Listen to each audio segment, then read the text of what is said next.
Hi, this week we have two interesting webinars lined up for you.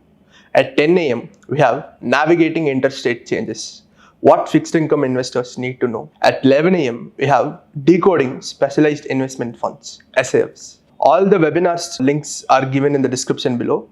Do register and hope to see you all there.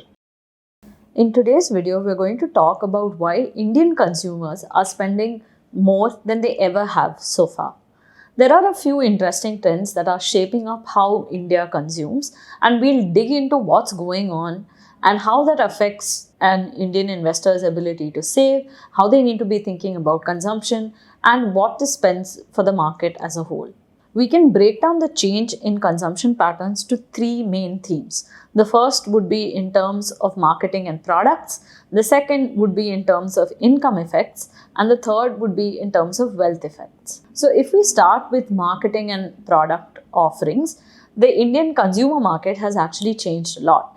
And in Rama Bijapurkar's book Lilliput Land, she talks about how the small consumer is really driving big changes at the MNC levels in terms of how companies need to position their products and create value for the Indian customer.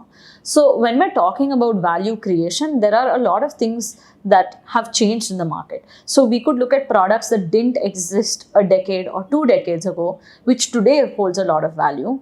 Or we could even look at products that are considered to be pricey but offer a lot of value. So let me give you a couple of examples. If we're looking at products as a category that didn't exist a while ago, we could look at something like instant foods, right? This is a market that's growing primarily because it creates a lot of convenience for the consumer. And in today's fast-paced world, somebody who's able to instantly have a meal without the effort of like home cooking is welcoming those kind of products into their day-to-day life. So you can see that India is spending a lot more on packaged foods today than they were a decade or even 2 decades ago. If we're talking about something that is typically considered to be expensive, but more and more Indians are opting for it, we could look at flight tickets. So flying has become the norm for many Indians because previously, while rail was significantly more cheaper, it also meant that there was a lot of unpredictability in terms of travel time and that you would spend a lot more time traveling rather than enjoying your vacation days. So today we see more Indians opting for flying between routes because connectivity has improved, but also demand on these routes has improved because people see the value addition of spending that few thousand rupees more in getting to a destination faster. So as businesses are able to offer more value added services, even if the pricing is on the higher side, you could see more consumption happening here. The book is very interesting and has a lot more insights, and it tells us about how if something is true about Indian consumer, the opposite is true about the Indian consumer as well. So do check it out if you are interested in understanding how India consumes.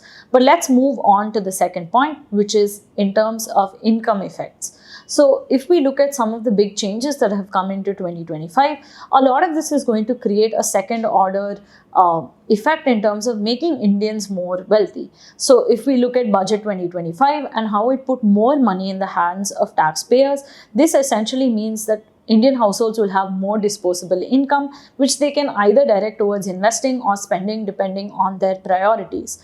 If we also look at what GST 2.0 does, the rationalization in tax slabs reduces the household expenses. And the third big reform that's in the pipeline is the 8th Pay Commission, where a lot of government employee income is going to be revised. And this could again create more income that's there in the hands of the Indian consumer.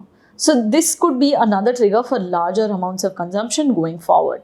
The third theme that we're going to look at is in terms of wealth effects. Now, Indian households have had a wealth effect primarily because of the wealth that was created in financial markets over the last few years. So if you've been a mutual fund investor, you've seen your SIP returns sort of play out. You've seen markets move upwards for the large part of the last 5 years, and many investors have been recent investors to markets and have captured this upfront.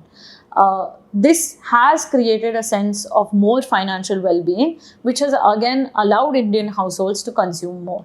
Now, this being said, consumption in and of itself is neither a good nor a bad thing, but when it's done intentionally and when there is value addition to the household, it's always going to have a positive effect.